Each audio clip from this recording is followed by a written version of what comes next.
The ministry's trust, therefore, to encourage young people is not to encourage young people to go back with a fork and hole. It's to encourage young people to see the science and technological opportunities for product development within the agricultural sector because of its biodiversity at the level of plant life, its biodiversity at the level of animal life, and in particular, we have not yet even started to challenge and manage the sea environment. We haven't even challenged the marine environment. And what has happened over the last few weeks is that the ministry has been aggressively working with the fishery sector to introduce technology in terms of the fishermen using sonography and other technologies, satellite-based driven technologies to do fishing mapping, to be able to help them to appreciate how to enhance their outputs and so on and so on. And I think this is what we're supposed to do. And I would hope the day would come when I would see a new fishing harbor in Barbados, because the one that is down there in Bridgetown has developed its useful life.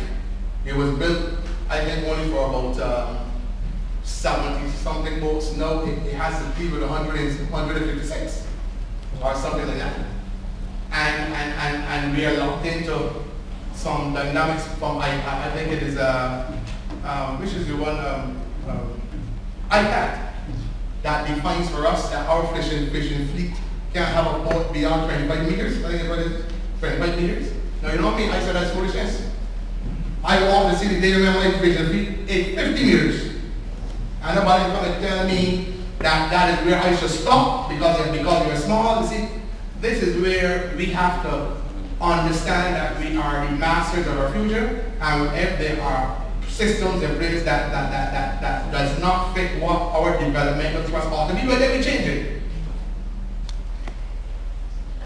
What we are trying to do in regards to developing a sugarcane industry is precisely to establish a linkage between agriculture and energy, and agriculture and the environment.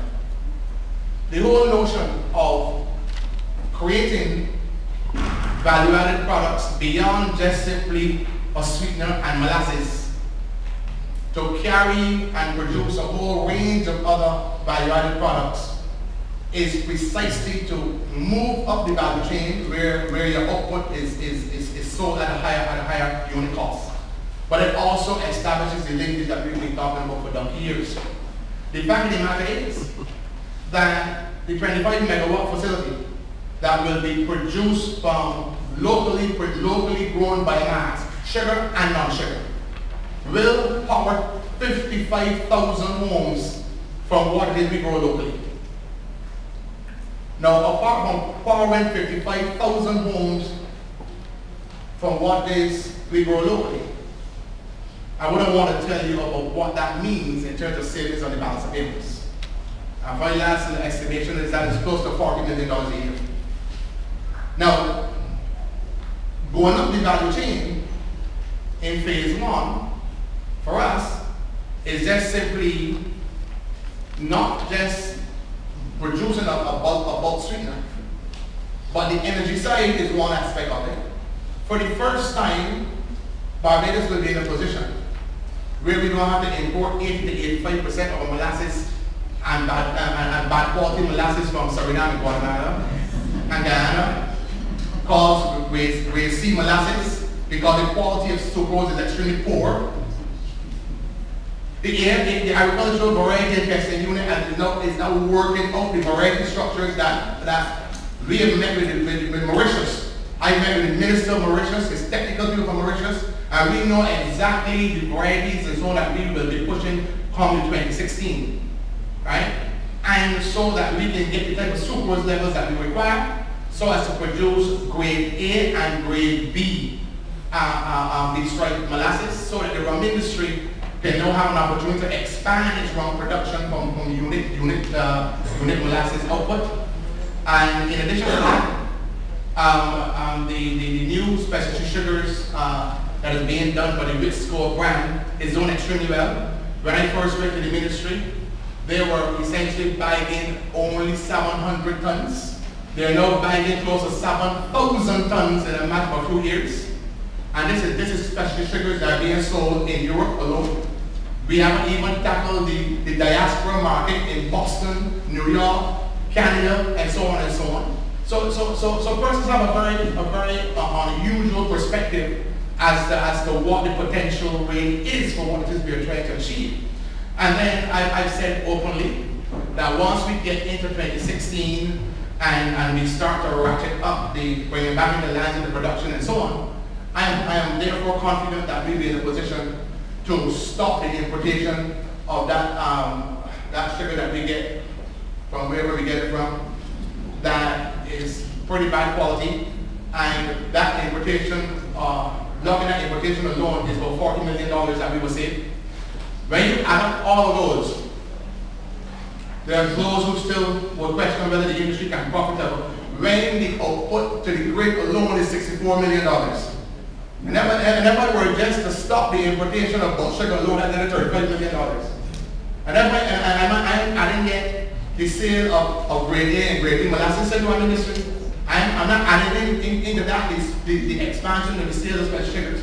But yet you hear people just talking a bunch of rubbish about what the potential profitability is, when the truth in fact, if I add up those 4 products alone, it is about $124 million, and the government subsidizing the industry working out to the tune of $72 million. All sales of agricultural produce have receipts associated with them. That is fine, but what we have now done, we've strengthened that in that those that act as farmers at the level of the primary producer, they will have a particular type of receipt book format that will be advanced by the ministry. In addition to that, those who are at the level of wholesalers and those who will be retailing will also have a different type of receipt book structure. All of them will have proper codifications that allow you to know where you sit within the arrangement, and where you have scenarios where a farmer himself may execute retailing, then we have also taken into consideration that factor. The importance, therefore, is that for the first time we believe that we have an established codified system to help us with the traceability element that had hampered farmers in the past in regards to Praedial larceny. But as I said, it involves for the farmers themselves to work together collectively with the communities, and also in relation to the legal systems in this operation. I would also want to take this opportunity to say to you that we have made significant progress in regards to trying to map out the annual production of all the various products that are being developed and marketed agriculturally. And those products are going to be brought into a national agricultural marketing plan. The National Agricultural Marketing Plan is one that we are working very closely with FAO and ECA on. And I would want to say also my Chief Agriculture Officer is working very assiduously to make sure that the infusing of the technical capacities of Google Maps and so on to work within the context of the National Agricultural Marketing Plan will now help us to be able to know for the first time how much of any product is being produced, when it's produced, when it will be harvested, so that it now gives us a template to appreciate volumes, and it will give us a template to understand how to manage effectively the whole issues of gluts and shortages, etc., etc. I think that this is going to be rather transforming in regards to the agricultural sector in general. Going along with that, once you have a thrust towards enhancing production, we would have initiated some of this by establishing the new food zone policies. The new food zone policies are integrally related to working out and mapping out and debugging the system in regards to the new agricultural marketing information system, and also helping us to debug out the new Praedial larceny legislation. And the concept of the of the food zone production that we will be widening a little bit further very, very shortly, was to help us to test out these particular elements and new administrative policy programs. But what we've now recognized is that once you've put in place a mechanism to allow for you to enhance your production, and you've now put a mechanism in place that allows you to manage the Praedial Larceny side, what we have to do now is to deal with the marketing of agricultural products within the domestic sphere first and then externally. To be able to do this, what the ministry has concentrated on over the last 2 years would be, one, we would have been concentrating on trying to establish a mechanism that allows farmers to concentrate on farming.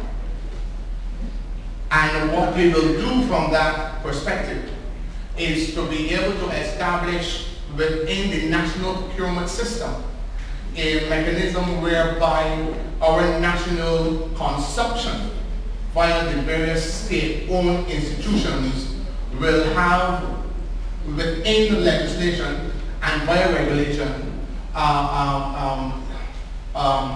let's just say